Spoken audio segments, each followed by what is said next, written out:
Hello नमस्कार, मैं हूं नीरज कुमार। आप देख रहे हैं मोबाइल न्यूज 24। 17 लाख दर्शकों का फेवरेट न्यूज चैनल बिहार विधानसभा चुनाव का सर्वे करते हुए सोनबरसा विधानसभा में आया हुआ है। और आज हम यहां एक प्रसवन्नी गांव है, जहां आप जिस प्रकार से एक फार्मूला सुनते होंगे, गांव, गरीब, गाय, गोबर, ये सारी चीजें आपको इस गांव के आसपास दिख जाएगा। उसका हम आपको विजुअल भी दिखाएंगे। ये सारा चीज आप इस गांव में देख सकते हैं। जैसा कि आप लोग पहले भी जानते हैं कि बहुत सारे लोग एसी कमरे में बैठ के रिपोर्ट तैयार करके और चले जाते हैं, और उस आधार पर टिकट वितरण और फिर वोटिंग के बाद सर्वे हो जाता है। परंतु हम लोगों की टीम एक एक गांव में जाकर ये पता कर रही है कि आखिर सच्चाई क्या है, कहाँ किस में कितना है दम, किसकी होगी जीत, किसकी होगी हार, और किसकी बनेगी फिर से बिहार में सरकार। इसे लेकर आज हम प्रसवन्नी में आए हैं। और यहाँ पर हमारे साथ पूर्व में सिपाही रह चुके, दरोगा जी रह चुके राम कुमार जी हैं। प्रसवन्नी के मुखिया प्रतिनिधि के तौर पर इन्होंने काम भी किया है, परंतु सत्ता पक्ष से विरोध में होने के कारण इस गांव की स्थिति भी बड़ा ही बदतर बना हुआ है। वो दृश्य भी हम आपको दिखाएंगे, यहाँ की सड़कें भी हम आपको दिखाएंगे। राम कुमार जी, बहुत बहुत स्वागत है आपका। आप जिस प्रकार से पिछले 4-5 साल से क्षेत्र में काम कर रहे हैं, और आपके द्वारा किए गए काम जो कहते हैं कि काम इतना साइलेंटली करो कि काम चीख कर बोले कि आपने काम क्या किया है। आपका वो जो काम है वो चीखने लगा है, और ऊपर चाहे पटना हो या दिल्ली हो, आपके टीम के कांग्रेस में और ख़ास तौर पर महागठबंधन में वहाँ तक आपकी बात पहुँची है, जिसे सुनकर हम लोग भी आपके गांव आए। क्या आप मानते हैं कि सोनबरसा विधानसभा जो है वो आज भी पिछड़ा हुआ है, और अभी तो बारिश नहीं हुई है तब ये स्थिति है, बरसात के मौसम में कितने समस्या में लोग रहते होंगे, थोड़ा आप बखान कीजिए। देखिए, मुखिया प्रतिनिधि के तौर पर तो मैंने पंचायत में अभी काम किया है, अभी ग्रांट मिला है। तो गली नली का निर्माण चल रहा है, जहाँ रोड का निर्माण है वो चल रहा है। लेकिन ये तो छोटा मोटा काम है, मुखिया का भी तो अधिकार सीमित कर दिया है सरकार ने। जी। लेकिन जितना इसको बजट उपलब्ध है उसी हिसाब से काम हो रहा है। और बाकी जो कहेंगे आप कि जो मतलब विधानसभा स्तर पर जो काम हुआ है, कहीं कुछ ही काम नहीं हुआ है। चूँकि यहाँ के जो सिटिंग विधायक जी हैं, मंत्री भी हैं, रत्नेश बाबू, कभी लौट के आते नहीं हैं। रोड की स्थिति बहुत ही ख़राब है। अगर मैं आपको ले चलूँ रोड की तरफ, यहीं से निकलने के बाद बनवा है, बनवा डी है, हथमंडल डी है, और आपका इधर तरहा सहौरिया है, इधर ये क्या कहते हैं, इधर रसलपुर, खोरेशान। मतलब यह है कि जहाँ 5 मिनट का रास्ता है वहाँ आपको आधा घंटा लगेगा। बिल्कुल। गाड़ी आपको संभल के चलानी पड़ेगी, नहीं तो गाड़ी पलट भी सकती है। बिल्कुल। रोड की स्थिति बहुत ख़राब है। 3 साल से मैंने एमपी साहब से मिल करके मैंने 4-5 रोड का जो है सैंक्शन करवाया, जिसमें 2 रोडों का काम शुरू हो गया है तत्काल। एमपी साहब से मैंने व्यक्तिगत मिल करके अपने लेटर पैड पर एप्लीकेशन लिख करके उनसे लिखवाया, जेई को RWD के जेई को लिखवाया हमने। तो वो अब जो है 4-5 काम मंजूर हुए हैं। लेकिन 2 रोड जो है हथमंडल स्कूल से और मस्जिद चौराहे तक, और बनवा चौक से हथमंडल चौक तक, ये 2 काम जो है शुरू हो गया है बहुत जल्दी। बनवा से लेकर के लक्ष्मीनिया डी तक जो है रोड की स्थिति बहुत ख़राब है, बहुत ही ख़राब है। अगर आप चाहें तो मैं आपको दिखा सकता हूँ कि आप मोटरसाइकिल जाने लायक नहीं है। और किसानों का ये सब एरिया है, गाड़ी ट्रक भर करके आता है और पलट जाता है वो। तो जो कहेंगे आप कि हमारे विधायक साहब आकर के देखते हैं, रोड की स्थिति कभी नहीं देखा उन्होंने। अब जब चुनाव हुआ है तो सरकार दुनिया भर के ऐलान कर रही है कि रोड को हम जो है चुनाव तक ठीक कर देंगे। बिल्कुल। लेकिन उनका यहाँ आना नहीं के बराबर है, कभी आते नहीं है। बिल्कुल। काम अब क्योंकि चुनाव सर पर है, तो वादे और शिलान्यास और उद्घाटन का रोज कहीं ना कहीं कार्यक्रम बन रहा है। बाकी जो विधायक वर्तमान हैं, मंत्री भी हैं, वो इस क्षेत्र से नहीं आते हैं, इस कारण से भी लोगों में उनके प्रति कुछ नाराज़गी है। उनका घर जो है उनसे मिलने के लिए यहाँ के लोगों को करीब 25 किलोमीटर दूर जाना पड़ता है। ये भी समस्या यहाँ के लोगों के पास है। अच्छा, आपने अपने पंचायत का जो विकास किया वो तो ठीक है, आप ये बताइए, अगर आपको महागठबंधन के तौर पर यहाँ से उम्मीदवार बनाया जाता है तो आपके पास ऐसा क्या प्लान है कि आप इस क्षेत्र की जनता के समस्याओं का निदान कर देंगे? पार्टी लेवल पे जो आपका मैनिफेस्टो है वो हमें पहले से पता है, माय बहन सम्मान योजना हो गया, फ्री बिजली हो गया, गैस सिलेंडर हो गया, उसके अलावा ये तो पार्टी का मैनिफेस्टो हो गया। उसके अलावा स्थानीय रूप में आपने यहाँ क्या क्या देखा है, क्या क्या यहाँ की समस्या है और उसे कैसे आप उस समस्या को दूर करेंगे? सबसे पहले तो मैं रोड की जो कंडीशन है इतनी ख़राब है, बहुत ज़्यादा ख़राब है। आप अगर चलेंगे तो बहुत नाराज़ होंगे आप उस रोड पर। उसके बाद जो यहाँ जो मुसहर समुदाय है, सादा समुदाय है, जी जी, उसके बास टी का ठिकाना नहीं है। ये 75 वर्ष हो गया देश को आज़ाद हुए हुए, तीसरी चौथी पीढ़ी चल रही है जी। वो लोग जो है, जो एक कट्ठा ज़मीन था आज वो 4 जगह की 5 जगह बट गया है। मतलब भेड़ बकरी की तरह उसमें रह रहे हैं। नंबर 1 बात। नंबर दूसरी बात, मुसहर समुदाय के लिए पार्थिव शरीर को अंतिम संस्कार करने के लिए उसके पास कोई जगह नहीं है। मैं जहाँ भी जाता हूँ वहाँ जो है मुझे यही समस्या मिलती है। मैंने एसडीओ साहब की मीटिंग में भी बोला है, सीओ साहब की मीटिंग बोला है, मैंने एप्लीकेशन तैयार कर रखा है और इसको युद्ध स्तर पर इसको जो मैं पार्टी लेवल पर भी हम इसको रखेंगे और डीएम साहब के पास भी रखेंगे इसको। बिल्कुल बिल्कुल। तीसरी बात है शिक्षा के संबंध में और रोजगार के संबंध में। शिक्षा का जो स्तर है अब भी गिरा हुआ है। स्कूल का जो है एक बाउंड्री वाल हमको कराना है, उसका सौंदर्यकरण कराना है, लाइब्रेरी देना है और ग्राउंड देना है स्कूलों में। जी। रोजगार की बात है, रोजगार की बात करेंगे। किसानों की समस्या की बात हम कर रहे हैं। किसानों की समस्या जो बहुत गंभीर है। देखिए, मक्का के फसल की जो है तय नहीं हो पा रहा, कीमत तय नहीं हो पा रही। क्यों नहीं तय हो पा रही? बिहार मेरे ख्याल से विश्व में सबसे बड़ा मक्का उत्पादक स्टेट है। बिल्कुल। तो इसकी कीमत जो है तय होनी चाहिए ना। लेकिन बनिया जो है मार्केट में मनमाने ढंग से इसकी कीमत जो है, मतलब मक्का खरीदते हैं। बिल्कुल बिल्कुल। किसानों को बहुत नुकसान होता है।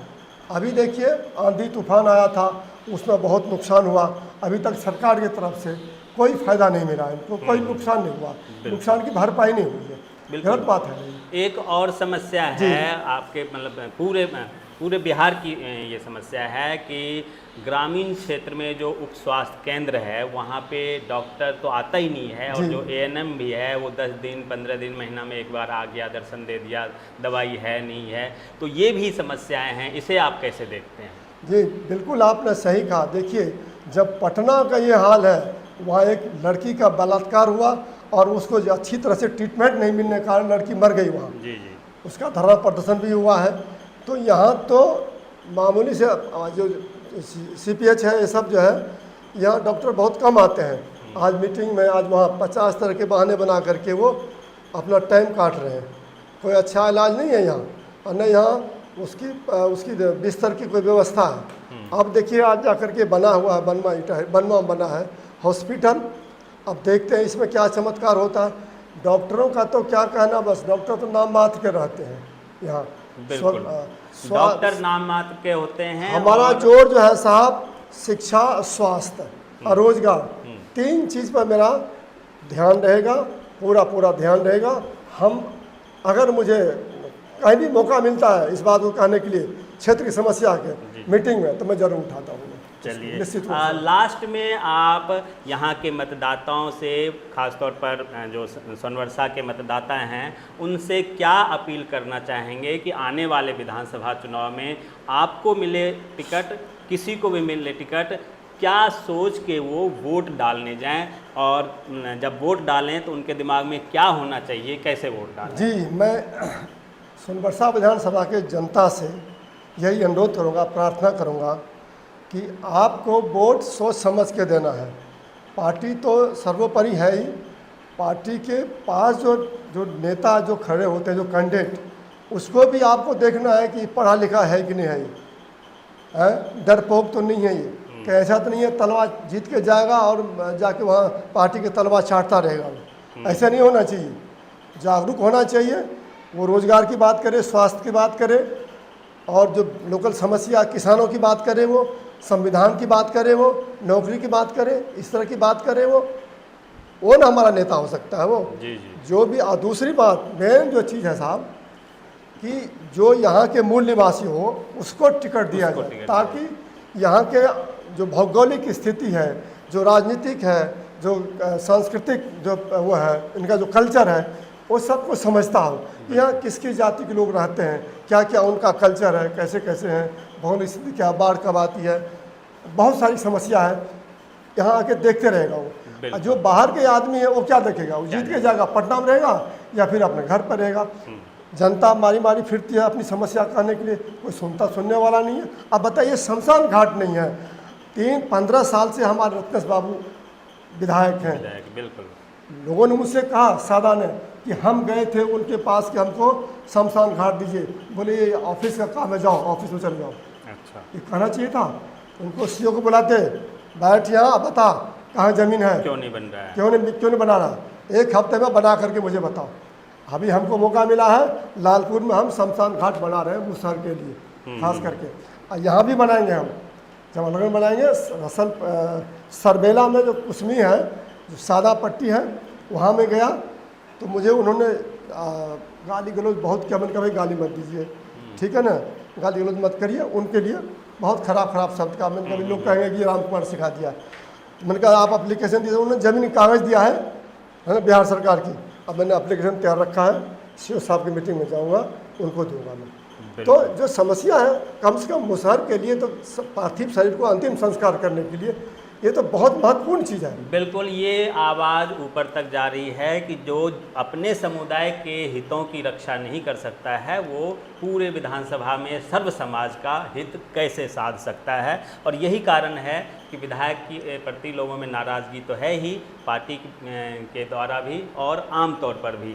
आने वाले समय में जब यहाँ पे विधानसभा चुनाव हो तो आप तमाम लोग ये ज़रूर सोचें कि आपका वोट उतना ही महत्वपूर्ण है जितना प्रधानमंत्री का वोट महत्वपूर्ण है, या फिर मुकेश अंबानी और रतन टाटा जो कि एक्सपायर कर गए, हर किसी का वैल्यू बराबर है। इसलिए वोट आपका कीमती है, और लोकतंत्र के इस महापर्व में आपके वोट से जीतकर विधानसभा के मंदिर में लोग जाएंगे और आपके क्षेत्र के समस्या को वहां रखेंगे, तभी आपके क्षेत्र की समस्या का समाधान होगा। ऐसा नहीं कि लगातार जो लोग जीत के आते रहे हैं वो फिर से जीत के जाएंगे तो आपके क्षेत्र की स्थिति वैसे की वैसे ही बने रहेगी। पासवान जी हमारे महागठबंधन से तैयारी कर रहे हैं, अगर इन्हें मौका मिलता है तो ये क्या काम करेंगे इन्होंने बताया, और इनके पास एक रोड मैप भी है। इन्होंने बताया ये क्या क्या काम करेंगे, जैसे कि शमशान भूमि जो हरिजन के लिए होता है और सादा समाज के लिए होता है, उनके लिए इनके पास मैनिफेस्टो है। जो पलायन का जो है, पलायन के लिए इनके पास मैनिफेस्टो है। जो यहाँ स्कूल की स्थिति है उसके लिए इन्होंने काम करने की बात कही है। स्वास्थ्य केंद्र की बात है, वो भी ये कह रहे हैं हम करेंगे। आखिर में और आप अपने लोगों से एक अपील छोड़िए कि वो इस विधानसभा चुनाव में जब वोट देने जाएं तो और क्या क्या बातों को अपने ध्यान में रखें। मैं सम्मानित विधानसभा के नागरिकों से अनुरोध करता हूं कि वोट देते समय जाति पर नहीं, क्षेत्र पर नहीं, आप कैंडिडेट देखिए कि कैंडिडेट कैसा है, आपकी समस्या को सुनने वाला है कि नहीं, आपके मूल निवासी यहाँ के है कि नहीं। जब सब्ज़ी खरीदने जाते हैं तो 50 तरह के भाव मेरा करते हैं, लेकिन आपका वोट, आपने कहा कि प्रधानमंत्री का वोट, मुख्यमंत्री का वोट, उसी प्रकार ये वोट भी इतने महत्वपूर्ण है जितना प्रधानमंत्री का वोट है। यहाँ से विधानसभा से जो लोग चुन के जाएंगे वहीं जो है गठबंधन की सरकार बनाएंगे, ठीक है ना। उसके लिए हम शिक्षा, न्याय, रोजगार, पलायन, ये सब की समस्या को देखेंगे। ये सब समस्या को देखते हुए अपना कीमती वोट सही आदमी को सही स्थान पर दें, यही मैं उनसे अनुरोध करूँगा। ऐसा नहीं कि आपका वोट के लताद पास चला जाए, फिर आप 5 साल के लिए पछताते रहें। बिल्कुल। तो आपने पासवान जी को सुना, इनके पास सारे वो मैनिफेस्टो है, रोड मैप है आपके क्षेत्र की समस्या के समाधान के लिए। आप तमाम दर्शकों का बहुत बहुत धन्यवाद। बने रहिए अभिषेक कुमार के साथ। नीरज कुमार, नमस्कार, धन्यवाद। आपका भी बहुत बहुत धन्यवाद। थैंक यू सर, आपने समय दिया मेरे लिए। थैंक यू, बहुत बहुत धन्यवाद आपका।